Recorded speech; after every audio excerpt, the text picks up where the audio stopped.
Hi, my name is Mia Callahan, and my research topic is Teaching the Partition, a comparison of secondary history curricula in Northern Ireland and the Republic of Ireland. So first, what is the Irish Partition? The Partition of Ireland was the process through which Great Britain and Ireland divided Ireland into two self-governing territories, becoming Northern and Southern Ireland. Northern Ireland would go on to remain part of the United Kingdom, while Southern Ireland became an independent nation, now known as the Republic of Ireland. This event was preceded and followed by lots of turmoil and violence, and tensions between the two divisions of Ireland, as well as Great Britain, continued into modern day. Existing literature has documented that in the years following the partition, there's a great divergence in the educational systems and curricula of the Irish state and Northern Ireland. Specifically regarding history, initial teachings of the partition greatly varied, with curricula and textbooks from both sides taking on more nationalistic agendas. However, an updated content analysis hasn't been done in the last 30-40 years, which led me to ask these questions.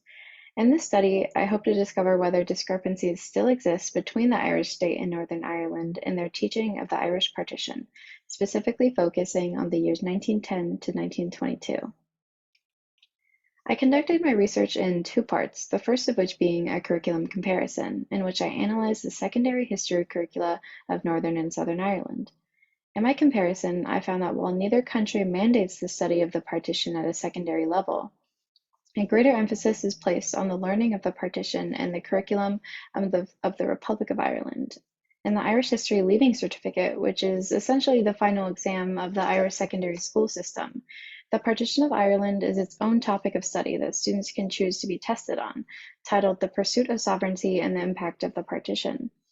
In Northern Ireland, which follows British curricula, while students can choose to study the partition to fulfill their A-level qualifications, the topic is covered in much less time and depth.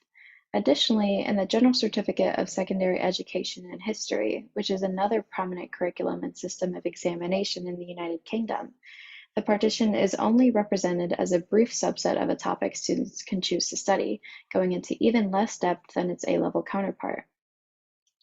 The second phase of my research consisted of a textbook analysis, looking at the four most popular textbooks utilized to study the topic of the partition and the various curricula used in the Irish state and Northern Ireland that I mentioned earlier. The most significant discrepancy I found was the amount of content and detail provided. Textbooks on the Irish partition from the Republic of Ireland were considerably longer, averaging around 150 pages, compared to those utilized in Northern Ireland, which averaged around 45 pages covering the relevant years surrounding the partition. Southern Irish texts went into far more detail on the events that transpired between the years 1910 and 1922, including a larger pool of relevant events and figures. However, what Northern Ireland lacks in content, they perhaps make up for in analysis, with text referencing a greater number of outside documents and scholars to contribute to a more fleshed out discussion of opposing perspectives. In terms of coverage of significant events and figures, there are a few key discrepancies that I'd like to mention. Descriptions of the Irish contribution to the British World War I effort vary between the textbooks, with Northern Irish texts describing the Irish as more unwilling to participate, while texts from the Irish Republic describe how Irish efforts were not properly recognized by the British. Regarding the Easter Rising of 1916, considered one of the most prominent events in the Irish road to independence, while Northern Irish texts recognize the event's significance, they fail to provide much information on what actually transpired in the Rising, including key actors and events that led to its failure.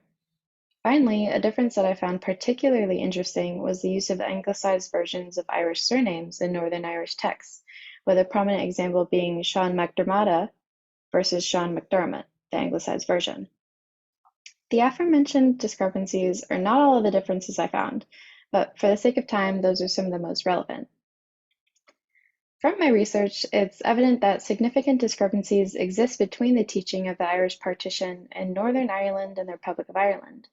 Not only is the event emphasized less in Northern Irish curriculum, but textbooks covering the event vary in their description of events and individuals. This raises important questions of historical bias that I believe should be further investigated. I recognize that my research is limited and recommend further study that analyzes a greater number of Irish and Northern Irish textbooks. Additionally, teaching is not wholly encompassed by curriculum and text, so further study that considers classroom conduct and potential teacher bias should also occur to fully flesh out this topic. Thank you so much for listening.